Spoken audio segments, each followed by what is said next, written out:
ট্রাফিকরা যানজটের ব্যবস্থা দেখছে।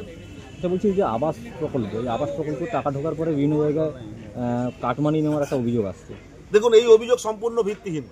তবে নিশ্চিতভাবে এই অভিযোগ আমি বলবো রাজনৈতিক উদ্দেশ্য প্রণোদিতভাবে যারা বাংলার গ্রামীণ মানুষের অর্থনৈতিক অধিকারকে আটকেছে ভারতবর্ষের কেন্দ্র সরকার, তাদেরই মদতপুষ্ট রাজনৈতিক দলের কর্মীরা এই ধরনের প্রচার করছে। যদি এরকম কোনো অভিযোগ প্রমাণ হয় তাহলে কি অভিযোগ প্রমাণ হলে নিশ্চিতভাবে প্রশাসনের ব্যবস্থা থেকে প্রশাসনের পক্ষ থেকে তার বিরুদ্ধে ব্যবস্থা নেওয়া হবে এবং সর্বভারতীয় তৃণমূল কংগ্রেসের পক্ষ থেকেও যদি কোনো নেতৃত্বের নাম উপযুক্ত দোষী সাব্যস্ত হয় তার বিরুদ্ধে পদক্ষেপ নেওয়া। শুভেন্দু অধিকারী বলছেন যে রাজ্যে জঙ্গির সরকার চলছে। আরে পাগলে কিনা বলে ছাগলে কিনা খায়।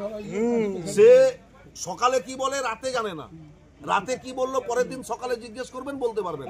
সে তো সময়ের উপযোগী কথা বলে। তিনি যখন কন্টাই কোঅপারেটিভ ব্যাংক নিয়ে বিভিন্ন জায়গায় সভা করছেন, এই ধরনের মন্তব্য করছেন। তিনি যখন কন্টাই কোঅপারেটিভ ব্যাংকের 2009 সাল থেকে 2021 সাল পর্যন্ত চেয়ারম্যান ছিলেন, তখন তিনি ভোটটা কিভাবে করিয়েছিলেন, এই কন্টাই কোঅপারেটিভ ব্যাংকের 82,000 শেয়ার হোল্ডার তা দেখেছেন। মেদিনীপুর জেলার মানুষ দেখেছেন। যে কোনো একটা জায়গায় নিয়ে যেতেন, মানুষের গণতান্ত্রিক অধিকারকে লুট করে ভোট করতেন। আমরা কিন্তু ব্লকে ব্লকে ভোট করেছি। তৃণমূল কংগ্রেস প্রমাণ করেছে যে মানুষ তার গণতান্ত্রিক অধিকার ফিরে পেয়েছে। বিশেষ করে তারা বলেছিলেন যে তৃণমূল কংগ্রেস মানুষের গণতান্ত্রিক অধিকার লুট করবে। সুপ্রিম কোর্টের দ্বারস্থ হয়েছিলেন। সুপ্রিম কোর্ট কেন্দ্রীয় বাহিনীর অনুমোদন দিয়েছিলেন। 5টা কেন্দ্রে কেন্দ্রীয় বাহিনী দিয়ে নির্বাচন হয়েছিল। সেই 5টা কেন্দ্রের সিট ছিল 31টা, তার মধ্যে 28টি আসনে তৃণমূল কংগ্রেস জয়লাভ করেছে। এর থেকে বড় আর কি হতে পারে? দিল্লিতে দাঙ্গা হোক বা বেঙ্গালুরুতে 18 জন যানজটের ব্যবস্থা দেখছেন। এটা বলছি যে আবাস প্রকল্প, এই আবাস প্রকল্প টাকা ঢোকার পরে বিভিন্ন জায়গায় কাটমানি নেওয়ার একটা অভিযোগ আসছে। দেখুন, এই অভিযোগ সম্পূর্ণ ভিত্তিহীন।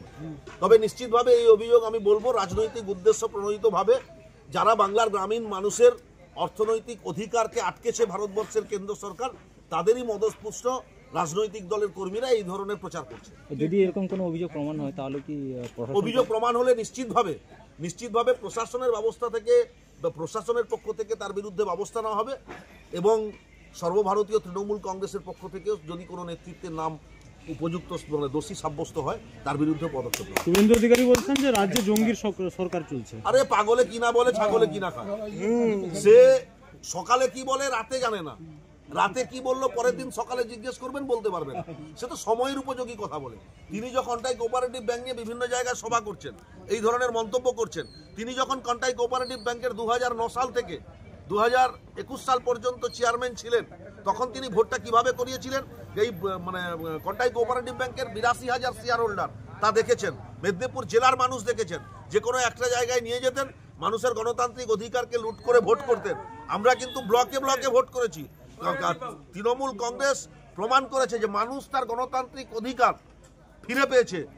বিশেষ করে তারা বলেছিলেন যে তৃণমূল কংগ্রেস মানুষের গণতান্ত্রিক অধিকার লুট করবে। সুপ্রিম কোর্টের দ্বারস্থ হয়েছিলেন। সুপ্রিম কোর্ট কেন্দ্রীয় বাহিনীর অনুমোদন দিয়েছিলেন। 5টা কেন্দ্রে কেন্দ্রীয় বাহিনী দিয়ে নির্বাচন হয়েছিল। সেই 5টা কেন্দ্রের সিট ছিল 31টা, তার মধ্যে 28টি আসনে তৃণমূল কংগ্রেস জয়লাভ করেছে। এর থেকে বড় আর কি হতে পারে?